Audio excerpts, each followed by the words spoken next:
All right, man. Deontay Wilder talks about what his weight gonna be versus Helenius. Um, and apparently that's pretty much been the issue for him uh, for quite some. That's been an issue with the Fury thing. Remember he was sick versus the Fury fight. In the first Fury fight, he came in, I don't know, like 210 or whatever the situation was.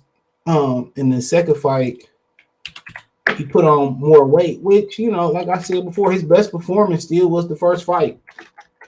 Believe it or not, his best performance still was the first fight, and he was sick, but he was at his lightest. And Deontay Wilder I don't think he really understands his body, and it's a lot of stuff that he been able to get away with that most fighters don't get away with. So for the first fight, he was 212 and a half. Fury was 256. Remember the second fight, Fury started saying he was going to be 300 pounds, whatever. Deontay, put what? Almost 20 pounds of weight on in the second fight. And that was his worst performance, 231. Let's talk about the costume and all that type of stuff. And then he put on seven more pounds, and Fury put on 4. So if you look at Fury's, he went up, about, looking at Dominic fucking Brazil. He went up about 17 pounds between fight 1 and fight 2. He went up 4 pounds in fight 2 to fight 3. Deontay went almost 20 fucking full pounds, dude. From 212 and a half to 231, 231 to 238. And, the number one thing, one of my boys texted me, he was saying that, Deontay was too heavy. He was too heavy in that first fight. In that second fight, excuse me. And Wilder need to understand this.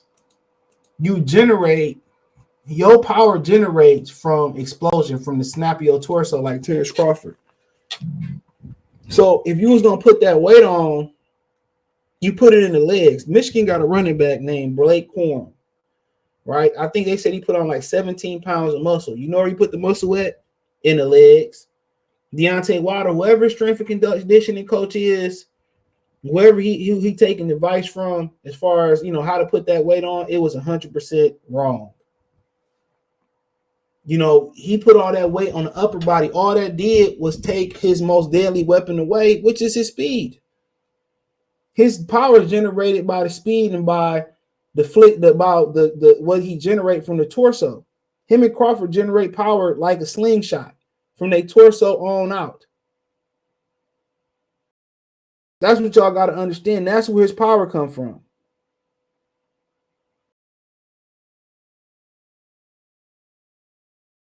You know what I'm saying? You know what I'm saying? That's where that power come from. In that second fight, he could talk about the costume. He could talk about the water. Then you put on too much fucking weight. You put it on wrong.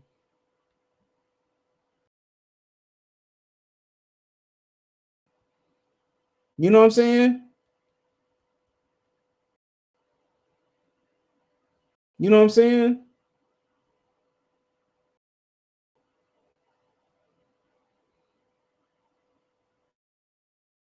You know what I'm saying?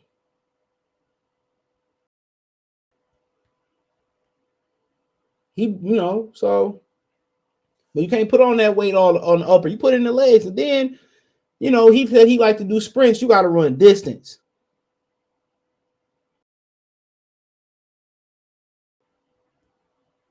You know what I'm saying? You got to run distance. You got to run it. And now in this camp, he running distance. He listening to Malik Scott. And I don't know why you wouldn't listen to Mark Breland. And if you weren't going to listen to him, you didn't respect him as a trainer and as a man, then he should have been gone a long time ago. No matter if he's Shelly Finkelman or not. That ain't healthy for your career, and that ain't healthy for your development. But if you ain't going to sit out there and you ain't going to do the things that need to be done as far as running distance and conditioning, then, I don't know what to say.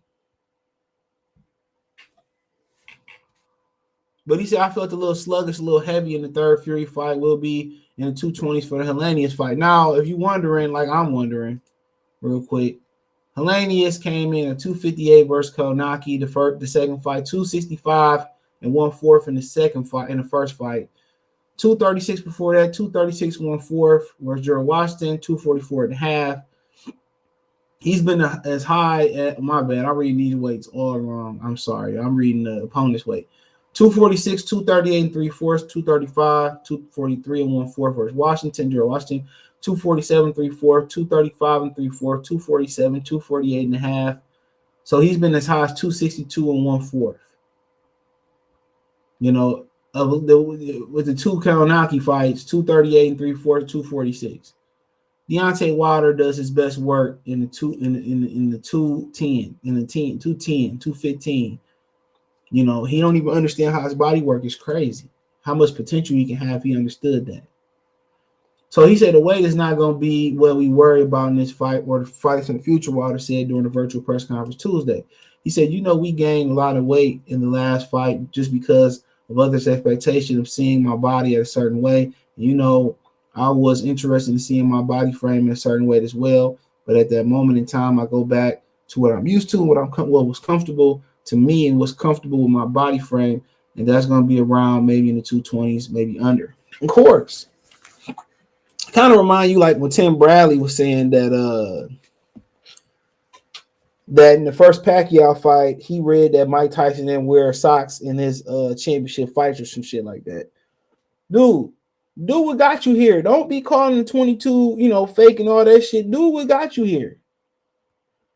Do what took you to the dance. Don't do nothing different. These dudes get in these fights, man, and I let you know when you start calling audibles and you start doing shit different, when you try to start adding shit to training and ain't been added to training, you know, for these big fights, that let me know you ain't confident that you're gonna win. You gotta train every fight should be hard. Every fight, your nutrition should be disciplined. Easier said than done. Every camp we should be doing the same thing. Now it's gonna be some camps where we gotta make adjustments due to injuries. You know, if it's due to whatever. Oh, this opponent like to do this, so we gonna do this, or we're gonna work on the body, we're gonna run a little bit longer, maybe. Or you know what, we didn't ran too much, we gonna taper that off. You start getting to the top of the mountain, don't change shit up. Keep doing what got you to the top of the mountain. It's foolish of you to change up. Deontay Wilder is best in the 210s, 220-ish. That's because he don't really understand his frame. If you're going to put that weight on, your frame, you put it on the legs. That's where you put the weight at. You put the weight on the legs. That way, the legs keep you in the game. Why Emmitt Smith and Barry Sanders was so dangerous late in games? The legs. Every great running back got legs. You know, every great running back got them legs. You know what I'm saying? Where they can fall forward, they can push the pile and all that type of stuff. And Deontay Wilder not putting the weight on his legs was foolish. That would have made him that much more deadlier even without the running. But with the running, that's part of the condition in the legs. When you see a great picture that usually fall off, a lot of times it's the legs. A lot of times it's the legs. And had he put that weight in the legs, he would have been a lot more solid, a lot more sturdier. And his punching power would have been a lot more devastating because he would have been punching. He'd have been punching from a really, really solid base. You know, he would have been punching from a really, really solid base. His base would have been solid. You know, so that, you know, that's why you put that weight on your legs. That's where your power usually really begins with. And a lot of fighters, that's where it's generated at. You know, so now when you plant and throw, you even more sturdier. And when you taking shots, you even more sturdier. He won't be able to push you around like that. And he don't really like, that's one thing about Crawford and Usyk. They understand. If you really watch them, dude, they understand leverage, dude, center of gravity. They understand how to drop their weight and shift it. If you look at them, they know how to drop their weight. somebody that know how to wrestle, they would have really admired watching them in the boxing ring. Who say wrestling don't translate to some put into boxing? Because them dudes, they it does. It does. In a way they dropped that, and had he understood how to really leverage like Usyk and like Terrence Crawford, and he understand that where his power comes. You look at Crawford, he keep leaning up top, but if you look at his legs, monster legs. Same thing with Pacquiao. Everybody get full about the delts, the rear delts, the backs, the traps, the abs, and all that other shit, man. That don't mean nothing. That power comes from them legs. And I used to look at Pacquiao, it's a little motherfucker right here. You know what I'm saying? But then you start looking at his legs. You're like, well, that's why he's so, look at Chun-Li and Street Fighter, dude. them legs is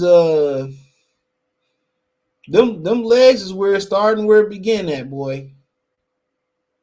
It started where it began at. And Wilder got to understand his body, bro. You gotta run the miles. It's hard. But a lot of people that tend to run miles after a while and they get used to it, they end up, it becomes an addiction, bro. A lot of people love running them. It just really it's really mental over anything, and breathing and conditioning your body to just to do it. You start feeling your chest get tighter first, you start feeling you feeling in your legs too.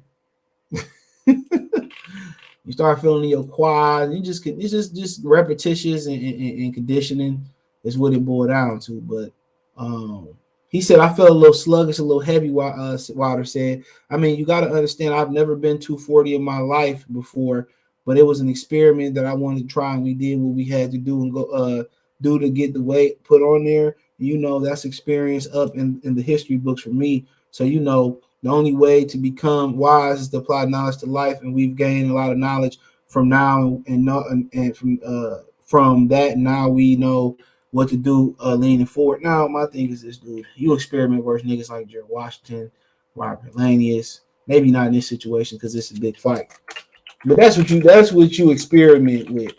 You don't experiment in a life-changing fight versus dangerous big ass dude. Your speed is your advantage. Use it. You're not gonna see Usyk bulk up to 260 pounds. I hope not. And you try to go in there field. He gonna come in what he most comfortable at, and that's what he gonna do. So you don't experiment with stuff like that, in the top situations. And even if you did, whoever your strength and conditioning coach is, he ain't that good. And I'm not trying to get in a hole you or nothing like that, but no way you tell a man to go up there and you put that weight on his upper body. You out your fucking mind. You may put a couple pounds up there. No way. No way. No way. No way. You put that weight in them glutes, them quads, them hamstrings, them calves, wherever you put it down, that's where it come at.